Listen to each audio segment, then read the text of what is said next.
tata kelola pemeliharaan dan inventarisasi logistik pemilihan umum. Video kelima sekaligus video terakhir ini akan menjelaskan mengenai tata cara pendistribusian logistik. Bagian pertama dari video ini adalah tahap persiapan dari pendistribusian logistik. Agar saat proses pendistribusian logistik berjalan dengan lancar, tepat waktu, tepat jenis, tepat jumlah, dan tepat sasaran, maka kita harus melakukan beberapa persiapan terlebih dahulu. Pertama-tama, kita melakukan perencanaan yang detail dan komprehensif. Jangan lupa untuk berkoordinasi dengan pemerintah daerah, TNI, kepolisian, dan lembaga terkait setempat. Selanjutnya, mari kita siapkan jenis moda transportasi yang akan digunakan. Jenis moda transportasi yang akan digunakan dapat berupa angkutan darat, angkutan laut, dan atau angkutan udara dengan mempertimbangkan hal-hal sebagai berikut. Pertama, situasi dan kondisi. Kedua, kecepatan distribusi. Ketiga, ketersediaan alat angkutan dan infrastruktur yang ada. Keempat, kondisi wilayah asal dan tujuan. Kelima, efektivitas dan efisiensi. Dan keenam, keamanan dan keselamatan. Setelah itu, mari tentukan skala prioritas. Daerah mana yang akan disalurkan terlebih dahulu. Ada beberapa hal yang harus dipertimbangkan seperti jumlah pemilih, jumlah TPS, waktu tempuh, jarak tempuh, letak geografis, kondisi iklim, sarana transportasi yang ada, dan mampu menjangkau lokasi serta tingkat kerawanan menuju daerah tujuan.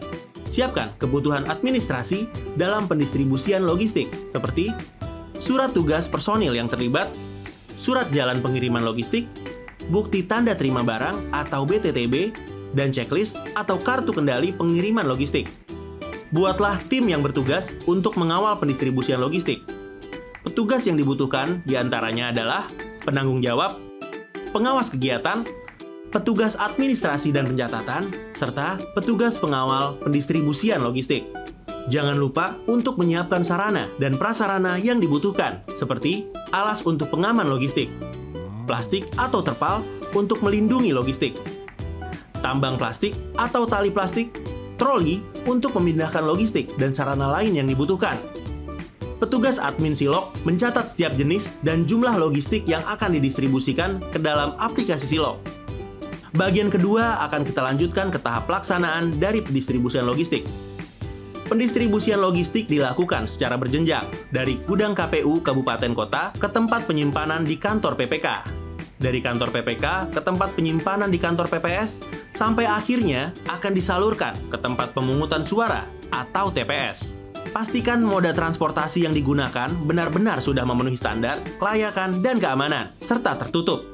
Logistik yang sudah naik ke moda transportasi merupakan logistik yang sudah tersegel di dalam kotak suara dan logistik yang dipacking di luar kotak suara. Logistik yang disalurkan ditata sedemikian rupa di atas moda transportasi per TPS, per PPS, dan per PPK, disusun rapi serta berurutan sehingga mudah dalam penurunan bongkar muat.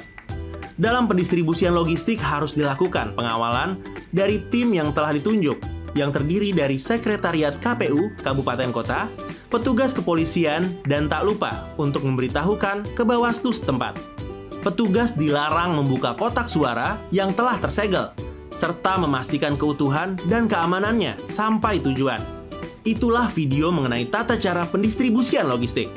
Setiap langkah adalah bagian penting dari menjaga integritas, karena pemilu adalah sarana integrasi bangsa.